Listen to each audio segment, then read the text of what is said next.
Good morning সবাইকে আমাদের channel বঙ্গমাতে আরও একটি ফুড ব্লগে স্বাগত জানাই। আজকের মেনু হচ্ছে দুধ শুক্তো, আর তার জন্যই শুক্তে যেসব সবজি লাগবে তা হলো এই যে আমার শাশুড়ি মা কুটেই রেখেছে করলা, বেগুন, ডাঁটা, কাঁচকলা এসব কিছু আছে। এছাড়াও শুক্তোতে দেয়া হবে এটা রাঁধুনি মশলা,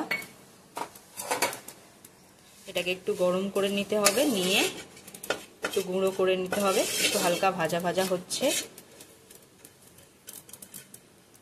রাঁধুনি মশলাটাকে এইভাবে শুকনো খোলায় বেটে নিতে হবে।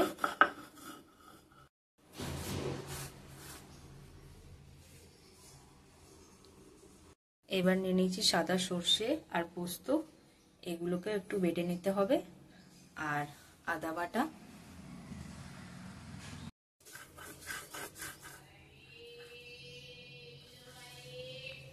শুক্তের মেন জিনিসগুলো এটা হচ্ছে রাঁধুনি মশলা বাটা, এটা সাদা সর্ষে পোস্ত বাটা, এটা আদা বাটা, মেন জিনিস দুধ।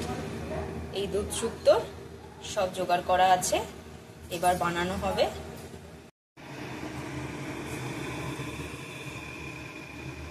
শুক্তোর জন্য বড়ি ভাজা চলছে,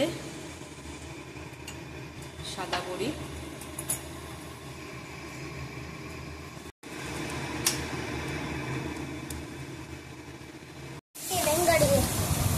করলাগুলো এবার এক এক করে ভেজে নেওয়া হচ্ছে কড়াইয়েতে, তারপর আলুগুলো ভেজে নেওয়া হচ্ছে, আরও যেসব সবজি আছে সেগুলো পরপর দেওয়া হবে। রাঙা আলু দিয়ে দেওয়া হলো, সবগুলোকে উল্টে পাল্টে একটু লাল লাল করে ভেজে নিতে হবে।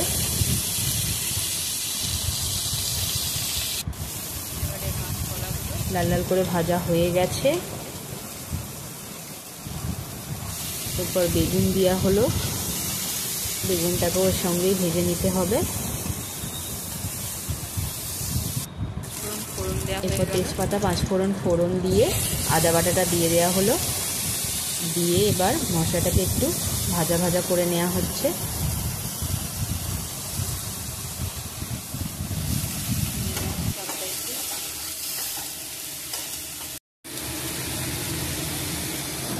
এবারে সজনে ডাঁটাগুলো নিয়ে মশলার মধ্যে দিয়ে এগুলোকে একটু কষিয়ে নেওয়া হচ্ছে। সব কটাকে দেওয়া হয়ে গেল,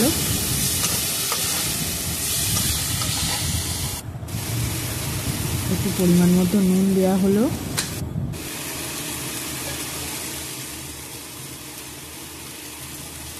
বাটি দেওয়া জলগুলো এক এক করে দিয়ে দেওয়া হয়ে যাচ্ছে।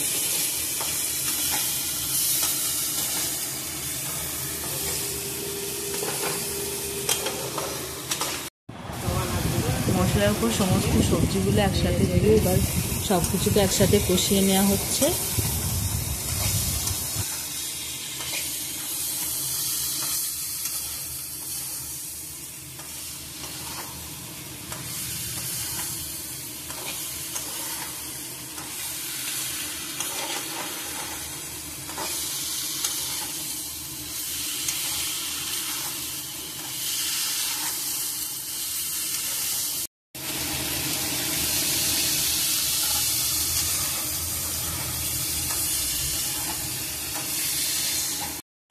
পরে আরো মশলা দেওয়া হবে, পরিমাণ মতো জল দেওয়া হয়ে গেল।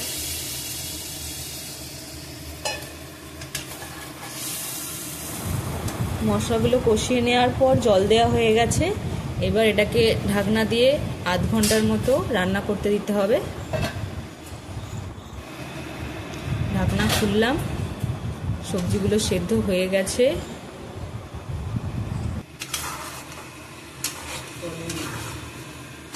রেডি হয়ে গেছে, সবজি সব সেদ্ধ হয়ে গেছে।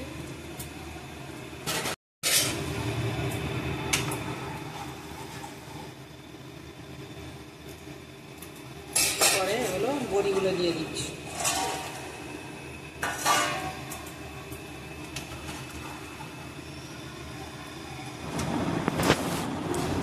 দুধ শুক্তের জন্য দুধটাকে গরম করতে বসিয়ে দেওয়া হয়েছে।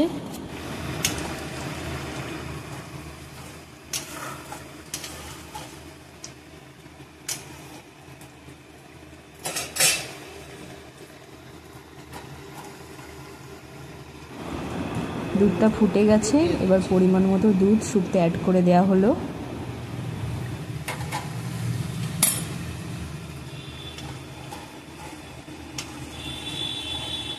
আমরা এখানে গরুর দুধ ব্যবহার করেছি, আপনারা চাইলে কেনা দুধও ব্যবহার করতে পারেন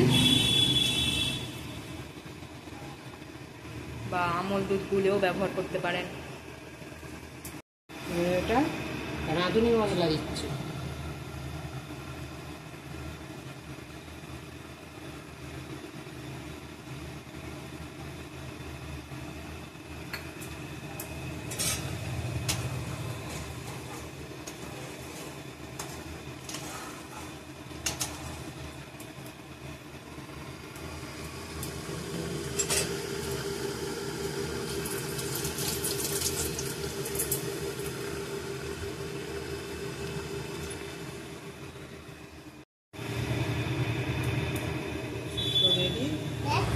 শুক্তো রেডি হয়ে গেছে, এবার একটু ঘি ওপর থেকে ছড়িয়ে দিয়ে আর শুক্তোটাকে নামিয়ে নেওয়া হবে।